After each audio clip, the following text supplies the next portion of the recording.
Bueno, Conservación Internacional es una ONG internacional que tiene presencia en 25 países y siempre ha estado enfocada en la conservación de la naturaleza. Entonces, para nosotros fue importante darle más realce y más empuje al elemento humano y empezar a considerar la naturaleza en función del ser humano. Entonces, por eso empezamos a trabajar con mayor fuerza en la parte agrícola y en territorios agrícolas para poder impulsar tanto la producción sostenible desde una perspectiva de apoyo a los agricultores y apoyo al ingreso, apoyo a la sociedad, pero también desde un punto de vista de conservación, cómo contribuir con esos procesos a la conservación del capital natural de un país o en este caso de un estado. Es más, Conservación Internacional ha trabajado en Chiapas hace 25 años. Pero ahora estamos ya trabajando un poco más de cerca también con el sector agrícola. Entonces ya tenemos un proyecto que se llama Ecosechas, que viene trabajando hace 3 años, es un GEF, entonces ha trabajado en coordinación tanto con entidades de gobierno como con otras ONGs con presencia en Chiapas, y la propuesta es buscar el balance entre la producción sostenible y la conservación de la naturaleza, pero una conservación de la naturaleza entendida desde los servicios ecosistémicos, desde la producción de bienestar para el ser humano y, como digo, de servicios ecosistémicos que pueden ser agua, que pueden ser fertilidad de suelo, que para la agricultura es importante también polinización. México es sumamente importante en cuanto a material genético y a variedades silvestres de cultivos muy importantes como maíz. Entonces, la propuesta nuestra es hacer las dos cosas y combinarlo y demostrar que se puede combinar, que lo uno no está en contraposición de lo otro, que conservar no quiere decir impedir totalmente el uso de esos recursos y que producir no quiere decir devastar la naturaleza. Fui a visitar fincas de café y de cacao, pero obviamente son fincas que son de pequeños agricultores, entonces su extensión es como de 1 hectárea o algo así, entonces tienen diversificación dentro de su estructura de la finca, entonces, y obviamente café y cacao siempre se hacen bajo sombra, entonces eso ayuda a que se diversifique la finca y tienen otros cultivos, tanto maderables, frutales, entreverados en la producción de café y cacao. De lo que yo vi, la salud está bastante bien. En cacao están teniendo mucho problema con Molnilia, que es un hongo. Parece que les ha afectado mucho a la región y eso es problemático. Entonces ahí hay que hacer cierto manejo, un manejo integral, tanto manejar la sombra, manejar la humedad del ambiente, manejar la distancia entre árboles, manejar el tamaño del árbol, manejar la composición de qué especies también mezclo en esa sombra o en ese cacao tal o en ese cafetal. No la veo mal, pero eso es la parte productiva. Y claro, es una visión muy pequeña y muy limitada, en un día es muy poco lo que se puede recorrer, pero entonces ahora también hay que ver el otro lado, la parte de comercialización, cómo hacemos post cosecha, cómo les apoyamos con mayor valor agregado al producto, porque no puede ser que solo vendan materia prima, sino que, dinamizar un poco más la economía, entonces tener toda la historia completa. Bueno, básicamente para cualquier cultivo yo diría que en general lo que se debe hacer es un manejo integrado del cultivo, y manejo integrado quiere decir que no estamos negando quizás el uso de tecnologías que pueden ser plaguicidas y fertilizantes o otro tipo de material tecnológico, pero en un paquete integrado. De esta región es que tienen algunos problemas en el manejo de cuencas. Hay algunos ríos que se han secado por el mal manejo que tienen en la cuenca alta, la media y la baja. Entonces, y esa es la razón por la que Cosecha se ha enfocado en ese trabajo de cuencas.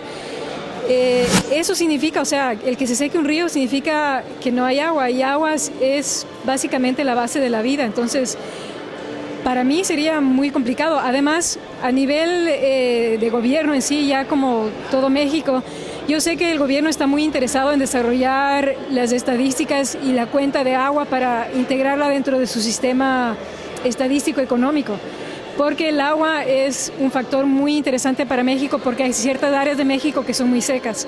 Entonces el agua es clave para tanto la región como para México como país.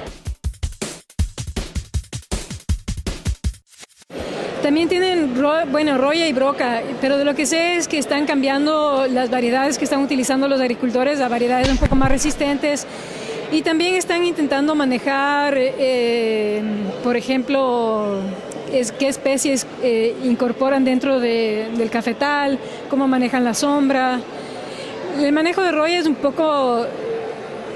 bueno, el manejo de cualquier hongo es un poco más difícil que el manejo de una plaga, por ejemplo, y es un poco más complicado porque obviamente las esporas de hongos no se ven, se esparcen por el viento, se esparcen por el ser humano, animales, en fin, entonces también se pueden crear barreras, por ejemplo, barreras de especies naturales o de especies forestales para impedir el paso de esas esporas. Entonces, hay varias estrategias que se pueden manejar, pero hay que ver qué funciona para la región y qué no funciona.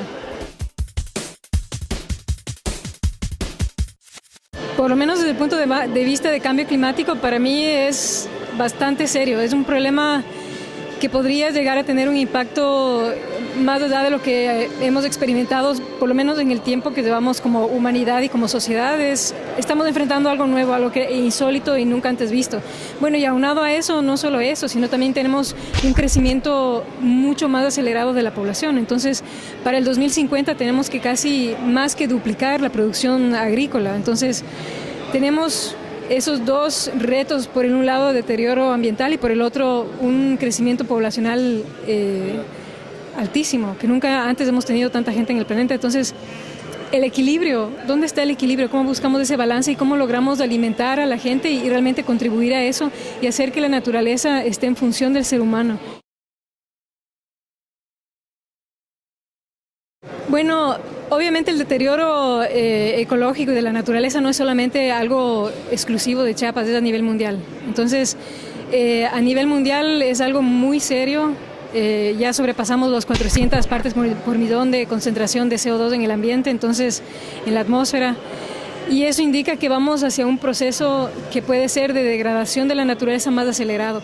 Y realmente, en ciertas circunstancias han hecho un gran trabajo los agricultores en mantener su legado histórico y su naturaleza y mantener sus formas de cultivo tradicional. Entonces, tan grave no lo veo, pero de todas maneras hay que seguir trabajando en ese esfuerzo para que no se deteriore y no llegue a casos donde hay, por ejemplo, ríos que ya no llegan al mar porque se secó el caudal o porque tenemos demasiada sedimentación en el río y perdemos los suelos. O sea, hay que seguir. No creo que Chiapas esté en una situación extrema. Bueno, yo creo que en general el mayor problema que tenemos, sobre todo en Latinoamérica y Sudamérica, es que la agricultura o el sector agrícola ha sido un sector abandonado, que se le ve como un sector donde no hay desarrollo, donde no hay tecnología, donde entonces básicamente no hay mucha inversión del Estado y del gobierno en apoyar a los productores.